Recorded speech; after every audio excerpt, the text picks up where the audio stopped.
मला एकनाथ बुवा म्हणजे तुम्ही म्हणाल मग विजय अजय बुवांना जरा भाषण करायला सोडा. आम्ही गायक सहगायक, मी शाहीर सहशाहीर. मला पण लिहिता वाचता येतं, शाहिरी करता येते, वाजवता येतं, ढोलकी वाजवता येते आणि गाणं पण म्हणता येतं. तुम्ही शाहीर कोणत्या अंगाला आहात तेवढं मला दाखवा. फक्त बोलबच्चन आणि त्या चारोळ्या येऊन लिहून काढायच्या आणि बोलायचं. याच्या व्यतिरिक्त शिगवण महाराज तुम्हाला जर का म्हणजे हसून खेळून तुम्ही एखादी बारी करावी, मी एखादी बारी करावी. चला माझ्यापेक्षा तुम्ही 2 वर्ग जास्त शिकलेले आहे म्हटल्यानंतर मी अशिक्षित आहे असं तुमचं म्हणणं. पण चला ह्या अशिक्षित कमी शिकलेल्या शाहीर बरोबर जरा होऊन जाऊ द्या. या ठिकाणी मी सुद्धा एक गाणं म्हणतो, तुम्ही पण तुमच्या बारीला गाणं म्हणून दाखवा की काय शाहीर असतो आणि काय शाहिरीसाठी करावी लागते हे तुम्हाला कळेल. धन्यवाद. या ठिकाणी एकही भुवनच्या नावावरून गाणं लिहिणार नाही. पण काय माहितीये, चांगलं जर दिलं, चांगल्या लोकांना नको असतं. बघा दारू लोक जाऊन पितील पण दूधवाल्याला घरात दूध आणून द्यावं लागतं. तसं चांगले विषय आम्ही एकनाथ महाराजांच्या तुमच्या शिकवण भगवानच्या समोर ठेवले. चांगले विषय, त्या एकाही विषयाला मला स्पर्श केला का हो? करणारच नाही. तेवढं त्यांचा म्हणतात ना 2 वर्ग जास्त शिकलेले. तुम्ही स्वतःचा विचार करा, एकाही विषयाला तुम्ही शिकला आणि 2 वर्ग जर तुम्ही शिकला असाल तर कोरोना. आता मला एवढं म्हणायचं शिकवण महाराज की बारी करत असताना, बारी बोलत असताना आपल्यापासून समोरच्या माणसाच्या मनामध्ये दुखापत होणार नाही याची काळजी घ्या. दुसरी गोष्ट, शाहिरांच्या नावावरून गाणी बोलू नये, परंतु तुम्हाला आणखी पुढच्या वारीसाठी माझ्या नावावरून जाऊन गाणी म्हणा अशीही शुभेच्छा देतो. खोचक बोलतोय लक्षात ठेवा. आणि राधेचं प्रेम जर म्हणत असाल आणि गवळण बोलत असाल तर तसा विषय घ्या.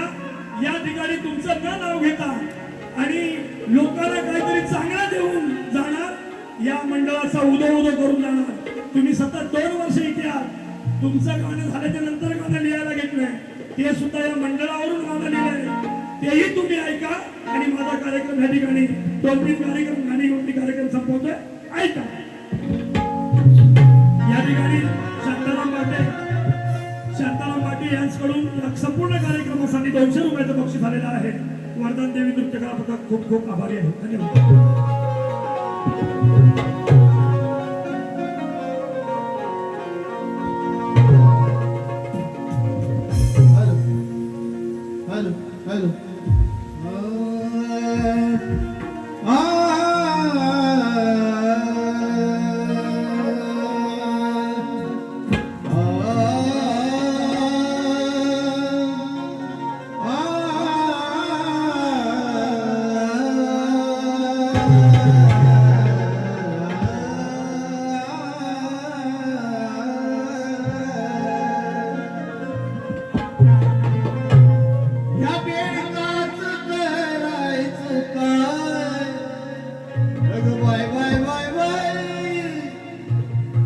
शाहीर हे बेडूक पण आहेत ना. मी 6 वर्षाचा कार्यक्रम का केला का नाही, पण तो चालू केला आणि पहिली बारी केली ती पण सुद्धा माझ्या मुलांचा साथ घेऊन, माझ्या घरचा साथ घेऊन. तुम्ही केली माझ्याबरोबर बारी किती वर्षात मला माहिती नाही, पण तुम्हाला दुसऱ्याची बारीची गरज लागली हे विसरून जाऊ. बेडूक आहे हा, पाऊस पडल्यानंतर डराव करायला लागतो. तुम्ही दुसऱ्या बारीला काहीच करू शकत नाही. फक्त आणि फक्त शिगवण बुवा बोलवच्चन करतील. म्हणून बुवा मी बुवानाच्या नावावर बोलत नाही, पण एक बेडूक जसा डबक्यात नावावर करतो त्याच पद्धतीने तुमचं चाललेलं आहे. म्हणून काय म्हणतो ऐका.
व द्यायला लागलात, गाणं तुम्हाला येतच नाही. आणि तसंच जर करायला तर नक्की तुम्ही बेडूक ठराल. मला अजून तुम्हाला बेडूक म्हणायचं नाहीये. जर तुम्ही तसंच करायला लागला तर तुम्ही बेडूक, आणि गाणं म्हणायला लागला तर तुम्ही शाहीर. आता दुसऱ्या बाईला काय करायचं तो तुमचं तुम्ही ठरवा. चला पुढे फिरवा.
या ठिकाणी महिला मंडळ बसलेला आहे. त्याला जे काही मी बोललो मगाशी तुमच्याबद्दल ते शाहिरांना कळलंच नाही. चला असू दे, त्या कुठे पाठी लागतात. आपण आपल्या विषयाकडे वळू. मी तुम्हाला हेही सांगतो की आता आपण जे हळदी कुंकू करतो, हळदी कुंकू, या हळदी कुंकूला महिलांची गर्दी. पण हे कधीपासून झालं माहितीये? गणपती बाप्पाचं ज्यावेळेस बारसं झालं आणि त्याच्यानंतर ही प्रथा सुरुवात झाली. गणपती बाप्पाचं बारसं झालं, त्याच्यानंतर 12व्या दिवसाच्या नंतर ही हळदी कुंकू देण्याची प्रथा चालू झाली. हे सगळ्यांच्या महिलांच्या लक्षात असू दे. आणि आता विषय येतो मंडळ, या ठिकाणी सुज्ञ मंडळी, यांच्यामध्ये मी काम करतो. धामापूर गावची सुज्ञ मंडळी आहे आणि विशेष करून सगळे व्यावसायिक आहेत. सागर भोजने या ठिकाणी आलेले आहेत. तुम्हाला सुद्धा शाहिरी मानाचा मुद्रा तेराडे साहेबांचे चिरंजीव या ठिकाणी आहेत. ओक्तीवाडीतली काही मंडळी आहेत. बरेच आमचेच सगळे, आमचे सावडवाले पण आमचेच आहे. आमचा अजादा, हे विकेदा सगळे आमचेच आहे, मला माहिती आहे. पण दादा, शक्ती तुरा करायला पाहिजे, साऊंड सिस्टीम लावायला पाहिजे, लाइटिंग करायला पाहिजे. मी असं कधीच म्हटलं नाही कुणाच्या स्टुडिओवाल्याच्या मानावर सुरा ठेवला नाही. माझी लाईट आहे एवढी लाव. ईश्वरानं मला जे दिलंय ते मी जतन करतोय, ते लावतोय. मी कधीही असं कोणाला म्हणजे एवढी हिंमत असेल तर लाईट दाखव, हे वाक्य फक्त मला दाखवा करा, हे येणार नाही. फक्त आणि फक्त माझी हौस आहे. ईश्वराने सगळं मला राजमंडप डेकोरेशनच्या माध्यमातून करोडो रुपयाचं मटेरियल माझ्या घरी आहे. करोडो रुपयाचं मी लाईव्ह बोलतोय, हे सगळ्यांना माहिती आहे. ते माझी हौस करण्यासाठी, माझी कला जोपासण्यासाठी मी करतोय. परंतु इतर लोकांनी तसं करू नका. आपल्याला पैसे भेटतात किती आणि आपण देतोय काय याचा पण विचार. अनेक साऊंड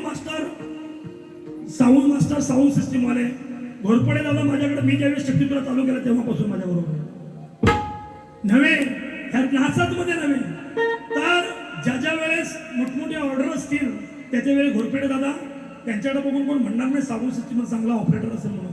साधा सरळ माणूस पण उत्कृष्ट साऊंड सिस्टीम लावणारा माणूस. माझ्याबरोबर कित्येक वर्ष त्यांची बरोबर दोस्ती आहे.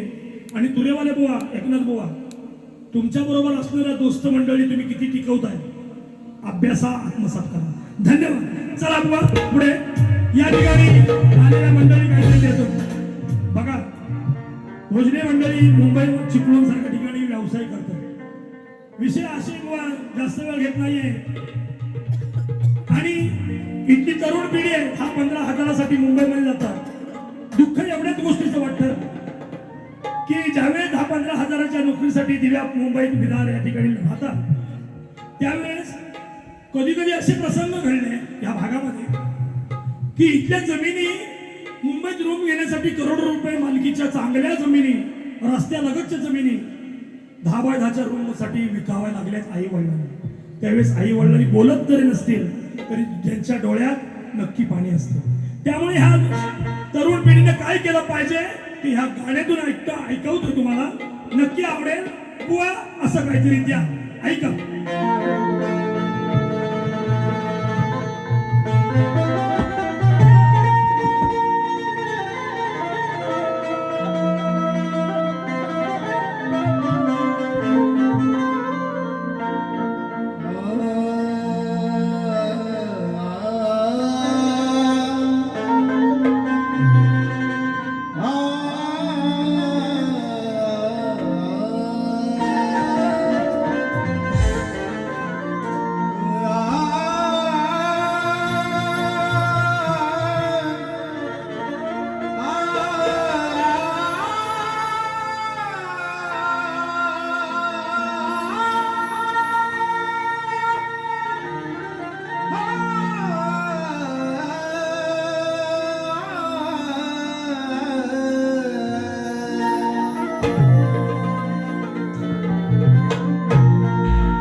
कोकण टिकून काय केलास उपयोग शिकून कसं राहील कोकण टिकून आई बापा ठेवतोस गावाला आणि जातोस जवणी विकून आई बापा ठेवतोस गावाला आणि जातोस जवणी विकून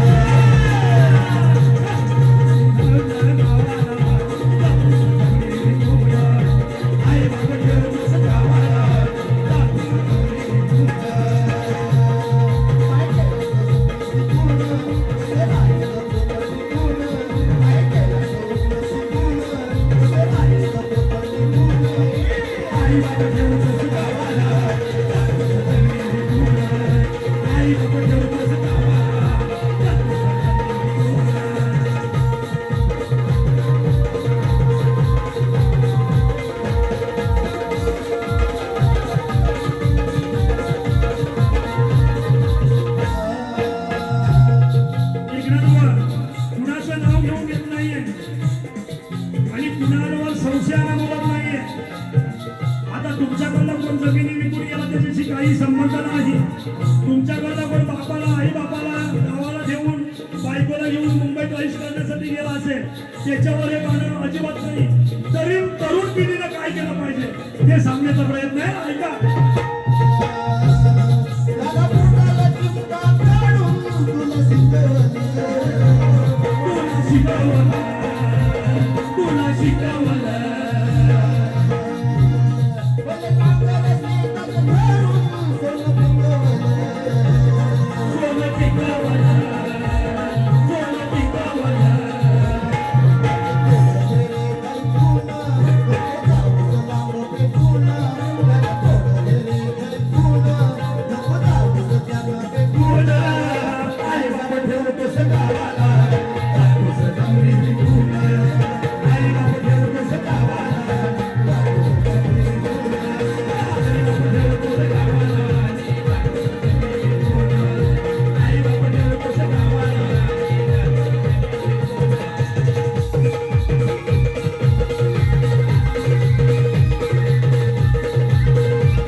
शाहिराचं सांगणं आहे. या कोकणामध्ये परप्रांतीयांची लोकसंख्या वाढलेली आहे, उद्योगधंदे वाढलेले आहे आणि हे करण्यासाठी की सुद्धा एक उद्योजक आहे म्हणूनच बोलतोय.